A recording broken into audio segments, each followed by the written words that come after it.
سلام دوستان عزیزم، حالتون چطوره؟ امیدوارم هر جا که هستید حال دلتون عالی باشه. اگه تا الان از کدو حلوایی فقط تو غذاها استفاده میکردین پس این ویدیو رو از دست ندید، چون امروز میخوایم با کدو حلوایی یک کوکی خوشمزه پاییزی درست کنیم.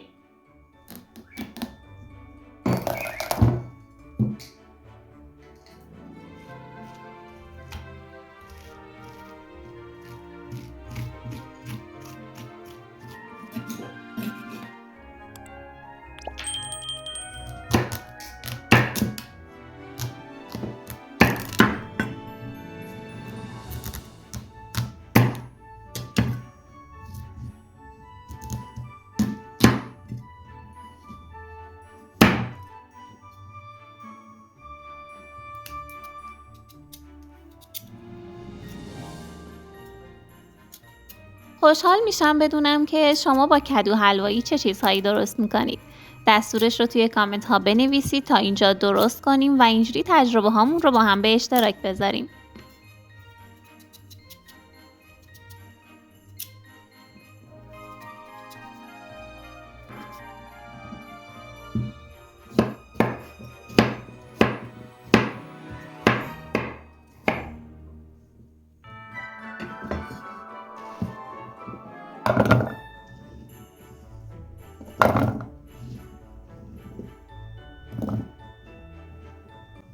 کدوها رو با مقدار کمی آب میذاریم تا بپزه. آب زیاد نریزید چون کدوها خودش آب میندازه.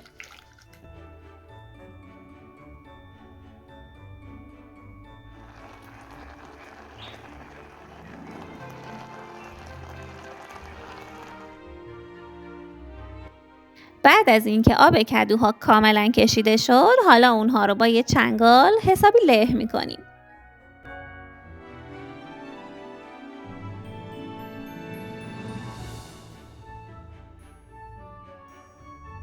حالا از این پوره کدو نصف لیوان جدا میکنیم.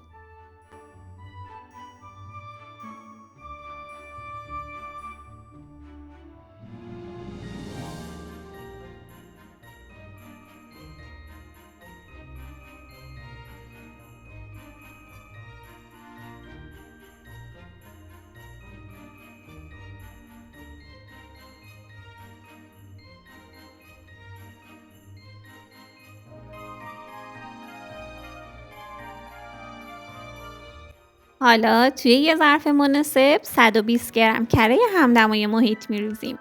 به کره ها 90 گرم شکر سفید و 40 گرم شکر قهوه‌ای که ترجیحاً مرطوب باشه اضافه می‌کنیم.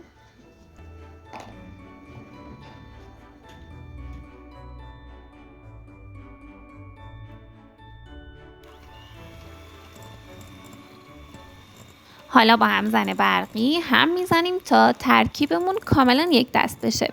اگه همزن برقی ندارید میتونید با یه قاشق، چنگال یا حتی لیسک مواد رو ترکیب کنید.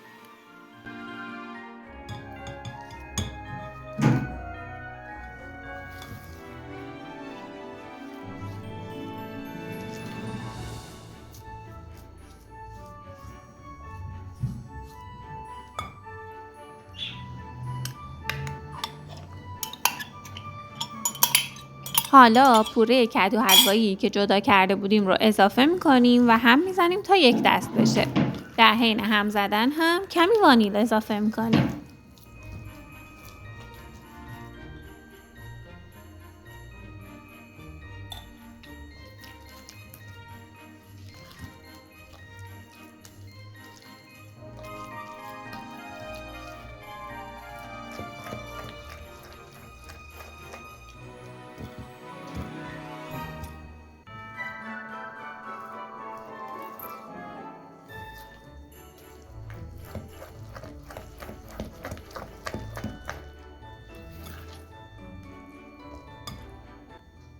ترکیبمون که به این شکل در اومد و کاملا یک دست شد، حالا 200 گرم آرد رو به همراه یک قاشق چایخوری بیکینگ پودر و یک قاشق چایخوری دارچین که البته من کمتر زدم و به همراه 1/4 قاشق چایخوری جوز هندی اضافه می‌کنیم و هم میزنیم تا ترکیبمون یک دست بشه.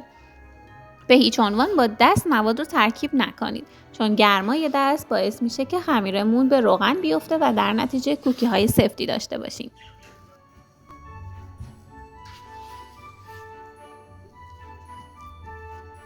خمیرمون به این شکل آماده میشه. حالا میتونید به دلخواه کمی گردوی خرد شده یا شکلات چیپسی اضافه کنید که قطعاً خوشمزه ترش میکنه.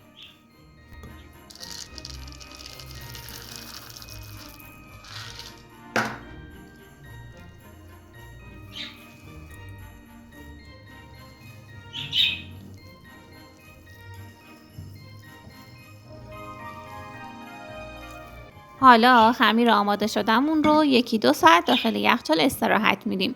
اگر عجله دارید میتونید با زمان کمتری توی فریزر بهش استراحت بدید. بعد از این زمان قبل از اینکه بریم سراغ خمیر کوکی به یه مقدار پودر قند الک شده دارچین اضافه میکنیم، ترکیب میکنیم و کنار دستمون میذاریم. حالا خمیر کوکیمون رو از یخچال بیرون میاریم. همینطور که میبینیم به دست نمیچسبه و خیلی راحت هم میتونیم گلوله کنیم و بهش شکل بدیم. حالا به هر اندازه‌ای که دوست دارید از خمیر بردارید، گلوله کنید و داخل پودر قند الک شده بغلتونید. حتما کانال رو سابسکرایب کنید و زنگوله رو فعال کنید تا ویدیوی بعدی که کیک کدو حلوایی هست رو از دست ندید.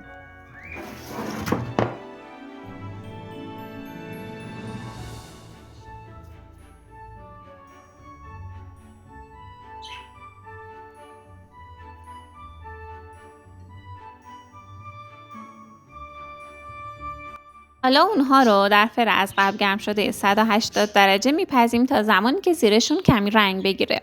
زمان پخت بستگی به فر شما داره. بعد از پختم اجازه بدید کاملا سرد بشن و بعد اونها رو از سینی جدا کنید.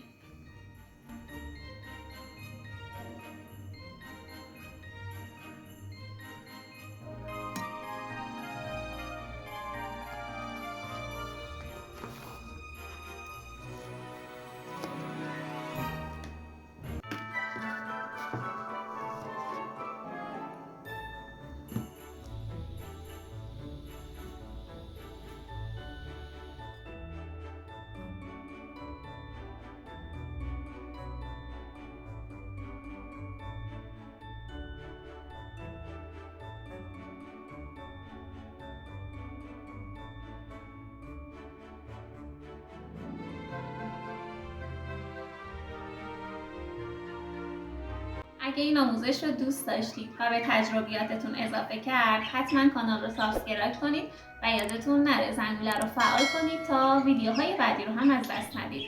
لحظات خوبی داشته باشید. خدا نگهدار.